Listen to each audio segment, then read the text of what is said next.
అది విజయవాడలోని కొన్ని ప్రాంతాల్లో భూమి కంపించినప్పుడు చోటు చేసుకున్న దృశ్యాలను మనం చూస్తూ ఉన్నాం.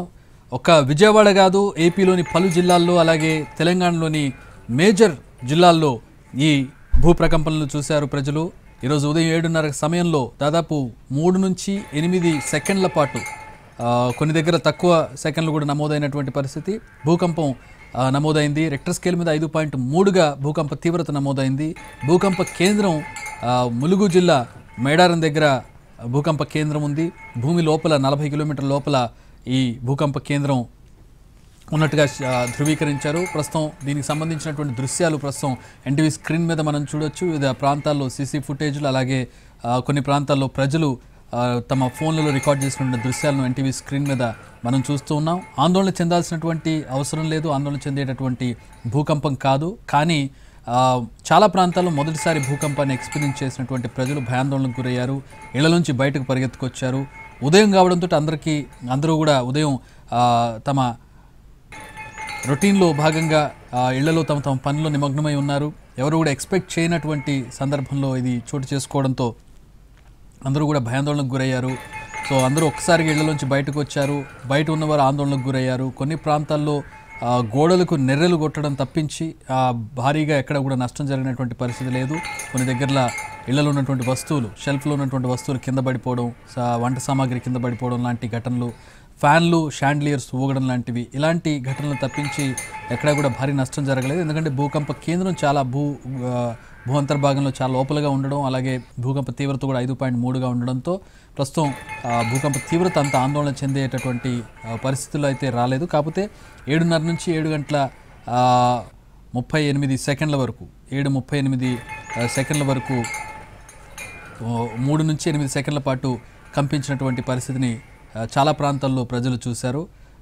భూకంప కేంద్రం ములుగు మేడారం నుంచి చూస్తే ఇటు హైదరాబాద్ రంగారెడ్డి వరకు, ఇటు నల్గొండ, అలాగే విజయవాడ, జగ్గైపేట, అటు పశ్చిమ గోదావరి జిల్లా, తూర్పుగోదావరి, ఉమ్మడి తూర్పుగోదావరి, రాజమండ్రి వరకు కూడా భూకంప ప్రభావం ఉన్నట్టుగా తెలుస్తోంది. ఇక పక్కన ఉన్నటువంటి బోర్డర్ రాష్ట్రాలు, సరిహద్దు రాష్ట్రాలైనటువంటి ఛత్తీస్గఢ్ సుక్మా వరకు, మహారాష్ట్ర గడ్చిరోలి వరకు కూడా ఉంది. ఈ మధ్యలో ఉన్నటువంటి అన్ని ప్రాంతాలను భూకంపం తగిలినట్టుగా తెలుస్తోంది. ఆదిలాబాద్ కావచ్చు, ఉమ్మడి ఆదిలాబాద్, ఉమ్మడి కరీంనగర్, ఉమ్మడి ఖమ్మం, ఉమ్మడి వరంగల్ జిల్లాల్లో ఎక్కువగా తీవ్రత కనిపించింది. ఎందుకంటే వరంగల్ సెంట్రిక్గా జరిగింది కాబట్టి వరంగల్ అలాగే ఖమ్మం ప్రాంతాల్లో ఎక్కువగా తీవ్రత ఉంది.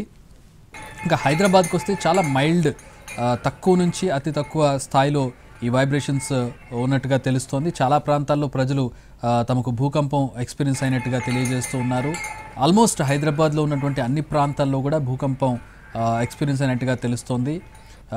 అంటే దాని తీవ్రతను బట్టి ప్రజలు ఎక్స్పీరియన్స్ చేశారు. కొన్ని ప్రాంతాల్లో అసలు వచ్చి వెళ్ళినట్టుగా తెలియనట్టుగా భూకంపం ఉంటే, మరికొన్ని ప్రాంతాల్లో కొంచెం అంటే ప్రజలకు తెలిసే విధంగా భూకంపం వచ్చింది. వస్తువులు కింద పడడం కావచ్చు, మనుషులు తూలడం కావచ్చు, ఫ్యాన్లు ఊగడం కావచ్చు, ఇట్లాంటి పరిణామాలు చోటు చేసుకోవడంతో భూకంపం వచ్చిందని ఒక కన్ఫర్మేషన్కి హైదరాబాద్ ప్రజలు వచ్చారు. ప్రధానంగా హైదరాబాద్లోని చాలా ప్రాంతాలకు మొదటిసారి భూకంపం వచ్చిందని చెప్పుకోవచ్చు. చాలామందికి చాలా ప్రాంతాలు భూకంపం ఇంతవరకు రానటువంటి ప్రాంతాల్లో ఈ భూకంపం వచ్చింది.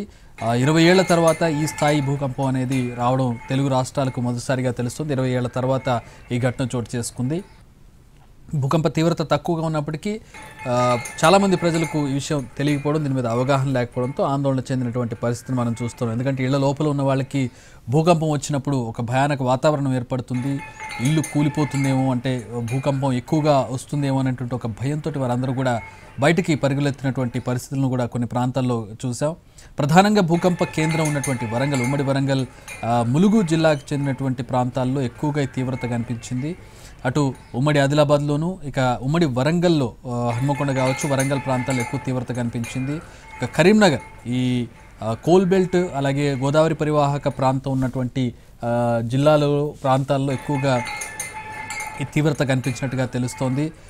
ప్రధానంగా టెక్టోనిక్ ప్లేట్స్ కదలికల వల్ల భూ ప్రకంపనలు వస్తూ ఉంటాయి. భూమి పొరలతో ఏర్పడినటువంటి పదార్థం, భూమి అనేది ఒకదాని మీద ఒక లేయర్ బై లేయర్ ఏర్పాటవుతూ వచ్చినటువంటి భూమి, ఆ లేయర్స్ కదులుతూ ఉంటాయి. అంతర్భాగంలో ఉన్నటువంటి లేయర్స్ ఒకదాని మీద ఒక ఉన్నటువంటి లేయర్స్ కదులుతున్నటువంటి సందర్భంలో ఈ భూకంపం చోటు చేసుకుంటుంది.